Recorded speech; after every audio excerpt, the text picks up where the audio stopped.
मैं बेतहाशा रो रही थी। राजबीर का व्यवहार मेरे साथ इस कदर बदल चुका था कि मुझे यह डर लगने लगा था कि कहीं वह मुझे छोड़ ही ना दे। जितनी मोहब्बत मैंने राजबीर से की थी, मैं तो उसके बगैर मर जाती, लेकिन वह मेरा पति होकर भी मुझे अपने करीब नहीं आने देता था। मुझसे यूं दूर भागता जैसे मैं कोई अछूत हूँ, और मैं उसकी संगत के लिए तड़पा करती थी। मेरा जी चाहता मैं राजबीर के सीने से लग कर सोऊं। वह मुझे अपनी बाहों के घेरे में लेकर मुझे अपनी मोहब्बत से तर कर दे। मुझे रातों को नींद नहीं आती थी। आज रात भी ऐसा ही हुआ था। मैं जैसे ही राजवीर के करीब आई तो जो कुछ भी उसने मेरे साथ किया, मैं सोच भी नहीं सकती थी। कहने लगा, बहुत गर्मी है, तुम्हारे अंदर आओ, तुम्हारी गर्मी निकालता हूँ। ये कहकर उसने मेरे साथ। आज रात बहुत तेज बारिश हो रही थी, और मुझे शुरू से ही बारिश से बहुत डर लगता था। बादलों की तेज गरज से मेरा दिल कांप जाता था। राजबीर सामने सोफे पर सो रहा था, और मुझे अकेले बेड पर नींद नहीं आ रही थी, और उस पर सितम यह कि लाइट भी जा चुकी थी। सामने आंगन में खुलने वाली खिड़की से आसमान पर चमकने वाली बिजली की रोशनी जब कमरे में आती तो डर के मारे मैं कांपने लगती। बारिश तो ऐसी थी कि जैसे हर तरफ तूफान मचा हुआ था। डर के मारे मैं बेड की चादर को दबोचना शुरू कर चुकी थी। तकियों को भींचकर सीने से लगा लिया था। काश राजबीर मेरे पास ही लेट जाता। मैं उसका हाथ थाम लेती तो शायद मेरा डर कम हो जाता, या वो मुझे अपनी बाहों के घेरे में लेकर मेरे डर को अपनी पनाहों से खत्म कर देता। लेकिन नहीं, वो तो बिल्कुल बेपरवाह सा होकर सामने सो रहा था। मुझे लगता ही नहीं था कि मैंने राजबीर से मोहब्बत की शादी की है, या ये वही राजबीर है जो मेरी खातिर हर एक से लड़ गया था। उसे हुआ क्या था? क्यों मुझसे दूर भागने लगा था? अपनी मोहब्बत का आदी बनाकर मुझसे कौन सा बदला ले रहा था? क्यों मुझे अकेलेपन की सजा दे रहा था? मेरा सब्र आज जवाब दे गया था। मैं उठकर सोफे पर राजबीर के पास आ गई। मैं उसे हिलाने लगी। वह गहरी नींद से जागा था। मुझे देखकर एकदम उठकर बैठ गया। कहने लगा, क्या बात है, चैन नहीं है तुम्हें? सुकून से सोने भी नहीं देती हो? मैं उसके बराबर बैठ गई, लेकिन वह तो मेरा स्पर्श पाकर ऐसे दूर होता था जैसे मैंने उसे करंट मार दिया हो। मैंने कहा, मुझे बारिश से डर लगता है राजबीर। राजबीर मेरी बात सुनकर बहुत ही बेजारी से मुझे देखने लगा। कहने लगा, तो मैं क्या करूं? बारिश को रोकना तो मेरे बस में नहीं है। मैंने कहा, लेकिन मेरे पास बेड पर लेट तो सकते हो। मेरी बात सुनकर कहने लगा, नहीं लेट सकता, उठो मेरे पास से और जाकर बेड पर सो जाओ, वरना मैं इस कमरे से भी बाहर चला जाऊंगा। मैंने कहा, तुम्हें हुआ क्या है? क्यों मुझसे दूर भागते हो? क्यों? मुझे इस वक्त तुम्हारी जरूरत है। मुझे पनाहों में ले लो, मुझे अपने सीने से लगा लो। मैं कब से तुम्हारे लिए तड़प रही हूँ, और अब जब तुम 1 साल बाद घर आए हो तो तुम मेरे करीब क्यों नहीं आते हो? पहले तो तुम्हारा मेरे बिन एक दिन नहीं कटता था, और अब 1 साल बाद आए हो और एक बार भी मेरे करीब नहीं आए।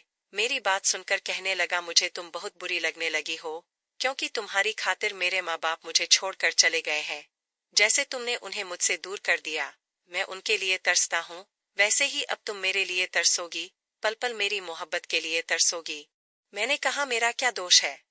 मैं नहीं चाहती थी ये सब कुछ हो। तुम्हारे माँ बाप तुमसे रूठ जाए। तुम अच्छी तरह से जानते हो मैं तुमसे कितनी मोहब्बत करती हूँ।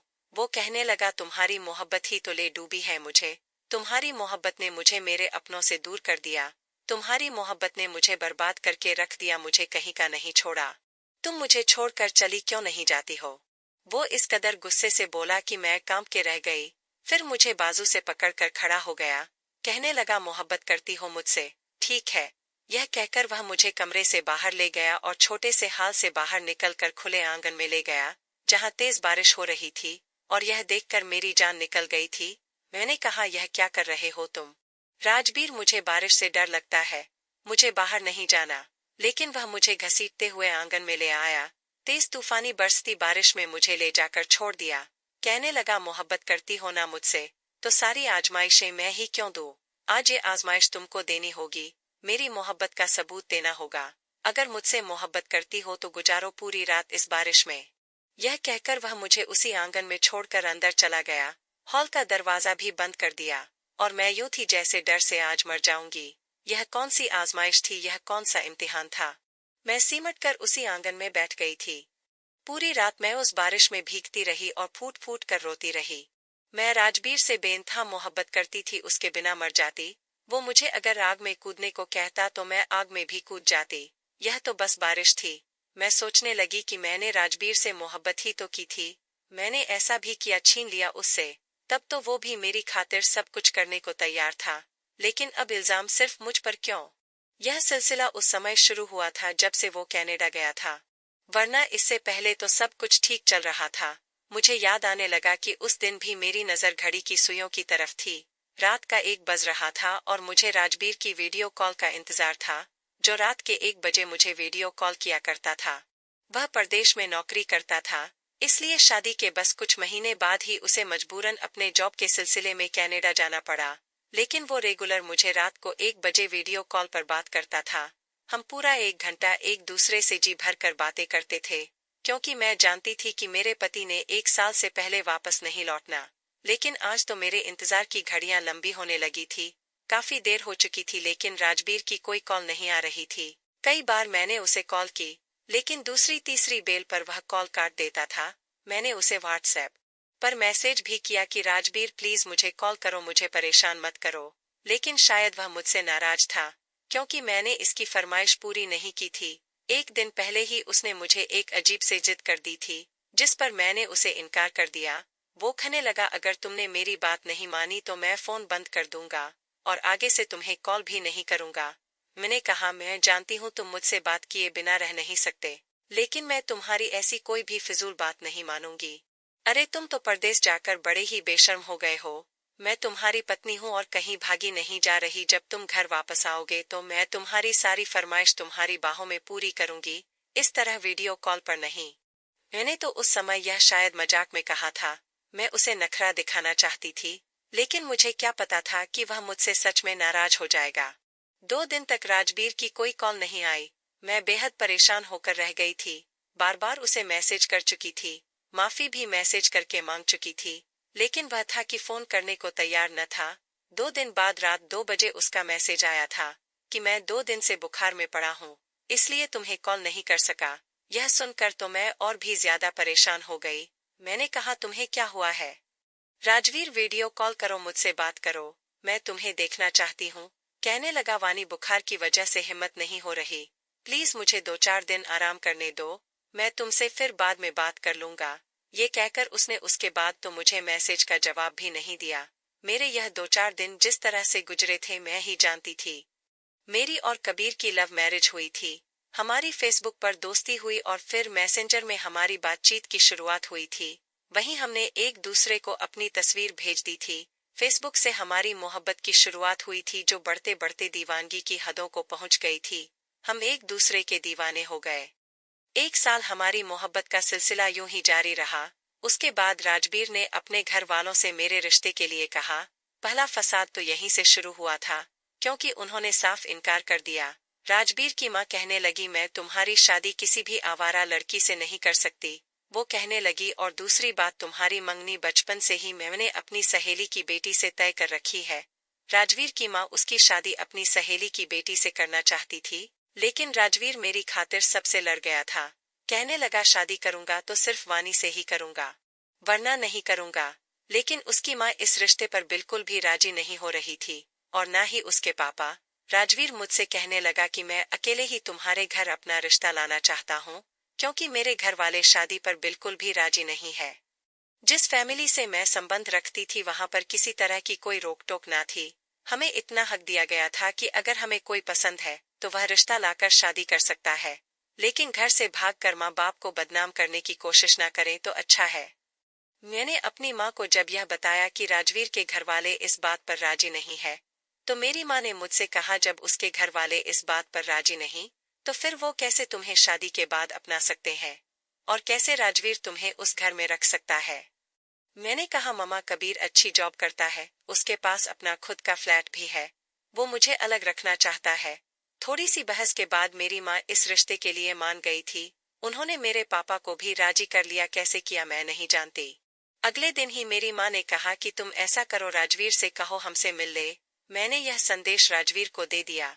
राजवीर दूसरे दिन ही मेरे घर पर मेरे माँ बाप से मिलने आ गया।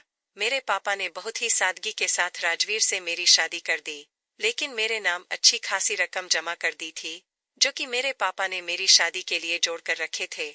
मैं राजवीर के साथ एक अलग फ्लैट में रहती थी, बहुत खुश थी। राजवीर मुझे बहुत मोहब्बत करता था। उन दिनों तो मैं हवाओं में उड़ा करती थी। मैं राजवीर को जरा भी नजर न आती तो वह मुझे आवाज देने लगता, कहने लगता, वानी तुम हर वक्त मेरी नजरों के सामने रहा करो। एक दिन राजवीर ने ऐसी खबर सुनाई कि मैं चकरा कर रह गई। कहने लगा, मेरे माँ बाप मेरे बड़े भाई के पास सऊदीया चले गए हैं। मुझसे नाराज थे इसलिए यह शहर छोड़कर जा चुके हैं।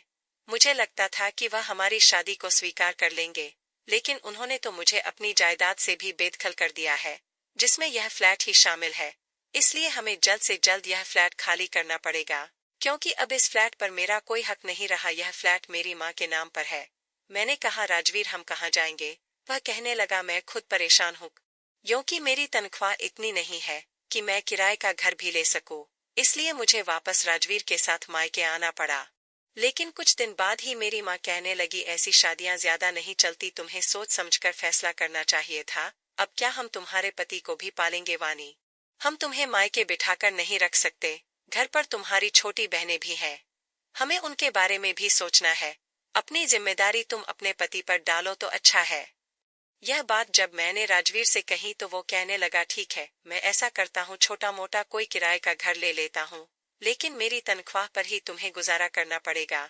मैं अपने माँ बाप के घर बहुत ही ऐश भरी जिंदगी गुजर रही थी, लेकिन फिर भी मैंने राजवीर को विश्वास दिलाया कि मैं तुम्हारे साथ तुम्हारी तनख्वाह में ही गुजारा कर लूंगी।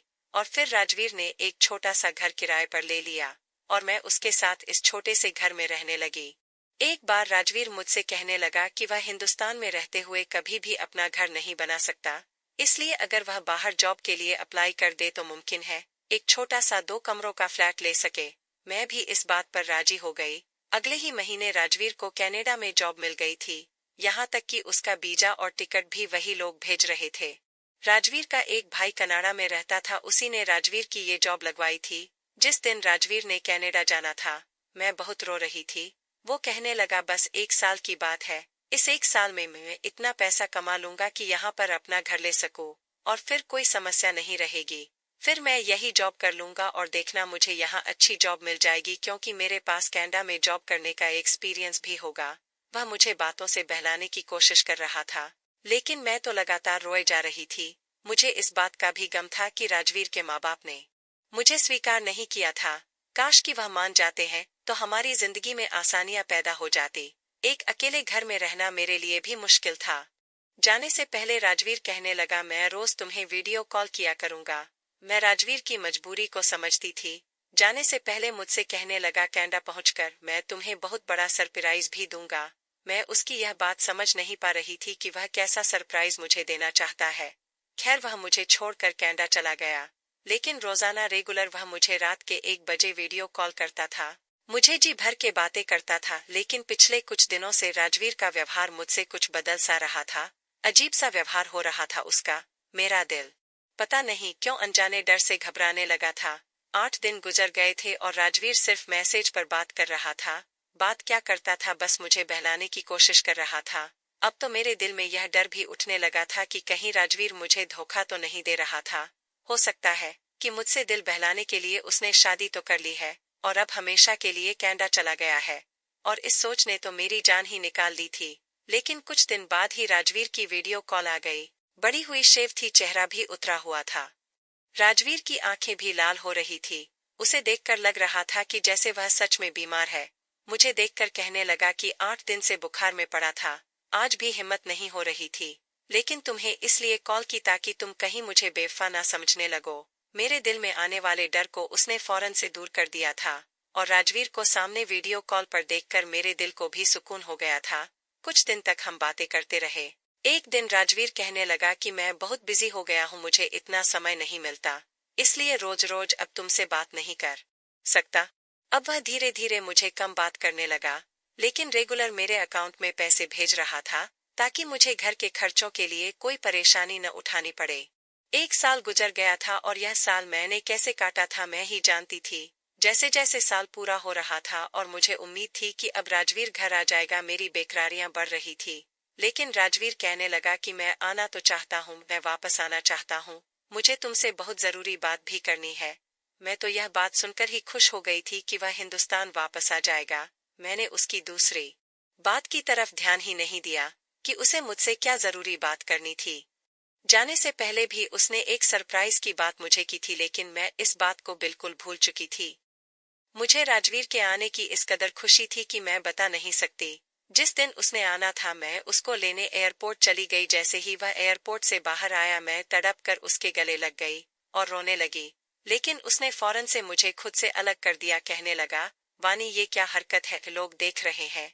मुझे राजवीर का यह व्यवहार बहुत अजीब लगा था। उसे बिल्कुल भी एहसास नहीं था कि एक साल मैंने उसके बगैर कैसे गुजारा है। उसे लोगों की परवाह थी, मेरी नहीं। जैसे ही मैं घर पर आई तो राजवीर वहां भी चुप चुप सा था। मैंने कहा, क्या हुआ है तुम्हें? कहने लगा, कुछ नहीं, बस भूख लग रही है। मैंने उसकी पसंद की बहुत सारी डिशेज बनाई थी, लेकिन उसने खाना उतने मन से नहीं खाया था जैसे वह पहले खाता था। खाने के बीच भी वह मेरी बातें बहुत ही गायब दिमागी से सुन रहा था। मेरी बातों का बस हुआ में जवाब दे रहा था। मैं उसके अजनबी से व्यवहार से परेशान होने लगी। मैंने कहा, राजवीर क्या बात है, तुम मुझसे ठीक से बात नहीं कर रहे हो। वह कहने लगा कि तुम जानती हो मैं वापस क्यों आया हूँ। मैंने कहा, क्यों? राजवीर कहने लगा, मुझे कैनेडा की नौकरी से निकाल दिया गया है और मेरे पास कोई पैसा जमा नहीं हो सका। मैं उसकी उदासी की वजह समझी थी। मैंने कहा, तुम परेशान मत हो, तुम्हारे भेजे गए सारे पैसे मैंने संभाल कर रखे हुए हैं, कोई भी फिजूल खर्ची नहीं की है। और फिर मेरे माँ बाप ने भी जो शादी में मेरा हिस्सा मुझे दिया था वह भी पैसे मेरे पास पड़े हुए हैं। हम सबको मिलाकर एक छोटा सा फ्लैट खरीद सकते हैं। मुझे लगा यह सुनकर राजवीर खुश हो जाएगा, लेकिन वह अभी भी चुप चुप सा था। रात को जब राजवीर सोने के लिए कमरे में आया तो मुझे लगा कि वह भी मेरे लिए उतना ही बेकरार होगा जितना मैं उसके लिए हूँ। लेकिन वह तो बस इधर उधर कमरे में अपना टाइम पास कर रहा था। कभी अपने घड़ी उतार के रखना, कभी जूते साइड में रखता, कभी अपने मोबाइल पर कुछ देखने लगता है। लेकिन अब मुझसे बर्दाश्त नहीं हो रहा था। मैंने यह एक साल राजवीर की जुदाई में बहुत मुश्किल से गुजारा था। मैं खुद ही उठकर राजवीर के सीने से लग गई, लेकिन मेरे पास जाते ही राजवीर ने मुझे झटक कर खुद से दूर किया था। कहने लगा, यह क्या बदतमीजी है, दूर रहो मुझसे। मैंने कहा, राजवीर तुम्हें क्या हो गया है? मैं तुम्हारे लिए कब से तड़प रही हूँ और तुम मुझे करीब भी नहीं आने दे रहे। वो कहने लगा, अभी मेरा कोई मूड नहीं है, जाओ जाकर बेड पर सो जाओ। मुझे विश्वास नहीं आ रहा था कि राजवीर ऐसा भी कह सकता है। कनाडा जाने से पहले वह जब भी रात को मुझसे चिपक कर नहीं सोता था, उसे नींद ही नहीं आती थी, और आज वह मुझसे कह रहा था कि मेरे करीब मत आओ। मेरी आंखों में आंसू आ गए, लेकिन फिर मैंने यह सोचकर खुद को समझा लिया कि शायद राजवीर परेशान है अपनी नौकरी की वजह से। इसलिए मैं चुपचाप बेड पर जाकर सो गई। राजवीर ने अपना तकिया उठाया और सोफे पर लेट गया, और फिर अब ऐसा ही होने लगा। वह धीरे धीरे मुझसे दूर रहने लगा था। मैंने अपने माँ बाप से अपने पैसों का जिक्र कर दिया। मेरे पापा की कुछ प्रॉपर्टीज भी थी, हम 3 बहनें थे। मेरे पापा ने अपनी जायदाद में से मेरा हिस्सा निकाल कर भी मेरे नाम कर दिया। उन्होंने मुझे इतने पैसे दे दिए कि मैंने एक छोटा सा घर खरीद लिया।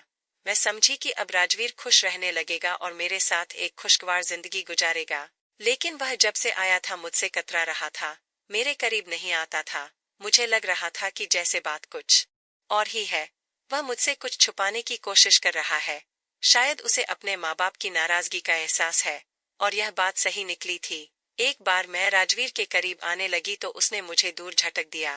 कहने लगा, पीछे रहो मुझसे, तुम्हारी वजह से मेरे माँ बाप मुझसे छिन गए हैं। मुझे तुमसे की गई मोहब्बत पर अफसोस हो रहा है। मुझे अपनी माँ की याद आती है। तुम्हारी वजह से मैं इस छोटे से घर में रहने पर मजबूर हूँ। मेरी करोड़ों की जायदाद मुझसे छीन गई है, और मेरे माँ बाप ने सिर्फ तुम्हारी वजह से मुझे बेदखल कर दिया। दूसरे देश में भी मैंने धक्के खाकर देख लिए। पैसा कमाना कोई आसान काम नहीं है। तुम्हारी वजह से मैं बहुत बड़ी मुश्किलों में फंस कर रह गया हूँ। मुझे समझ नहीं आ रहा कि वह मुझसे इस तरह की बात कर सकता था। उसमें मेरा तो कोई दोष न था। उसे चाहिए था कि वह अपने माँ बाप को राजी करता या फिर मुझसे दोस्ती की शुरुआत ही ना करता।